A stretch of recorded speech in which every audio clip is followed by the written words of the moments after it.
So Tesla just reported its Q4 earnings and ended its fiscal year 2022. And I just wanted to report on some of the takeaways from the call and from the quarter. So first of all, the guidance. Guidance for 2023, full year 2023 was 1.8 million, while full year 2022 was 1.3 million. So you may hear a lot of people say, well, wait, that's a really bad thing. That's 38% year over year. That's not so good. But if you listen to the call, Elon said pretty clearly that 2 million would be achieved if there are no major issues, such as the shutdowns in China, right? That was an example of the issues. Or some regulatory issues that would prevent them to make cars. If there's no major issues, the goal is still for 50%, 2 million in 2023. And I calculated that would be 53% year over year, going from 1.3 million and 2 million. So in my calculations, I'm going to use 2 million because that's what Elon said on the call was more likely. What else did I like? Well, the current demand is about twice as high as how fast they can build cars. So they can't fill orders. And what happens when you have twice as much orders than you can build cars? Well, you have probably, unfortunately, long waits are going to come back, unfortunately. And they already had to raise the Model Y price by 500 because the demand was too high. So who knows how many raises they're going to have to make now on their cars to make sure that you don't have ridiculous wait times of like 6 months of a Model Y in a few months from now because people are rushing to order the product. So demand twice as high as they can build cars, right? So they can't build cars fast enough. The Cybertruck should begin production in the summer of 2023, but it won't be meaningful because the ramp is always very slow and then exponential.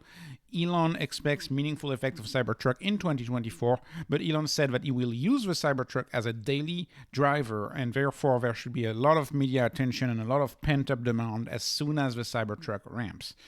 Then, Elon was asked a question about his popularity, and you may remember a month ago everybody was saying that the brand of Tesla was destroyed, and he made a pretty compelling case that actually his popularity is at an all-time high. His social media account is the most active in the world based on how many times he interacts with fans and how many times he tweets.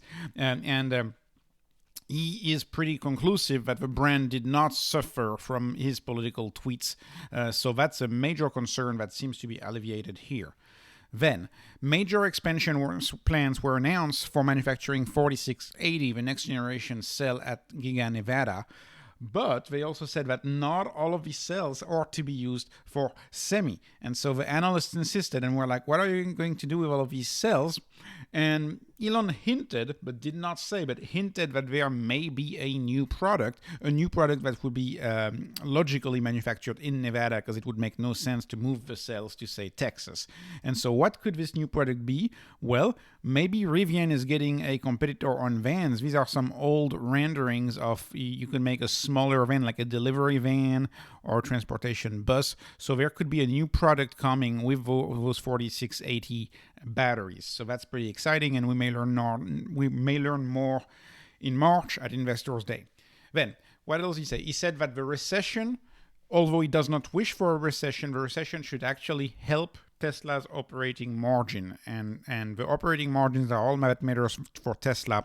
Elon said not gross margin, operating margins. And the reason why operating margins would improve if the recession was here is because of the cost of raw inputs would be expected to drop even more drastically during a recession. They mentioned aluminum was down 30%. Could aluminum be down another 30%? Well, that would greatly reduce the cost of inputs and that would improve margins. So a recession from a margin and later on an earnings standpoint would actually be good for Tesla.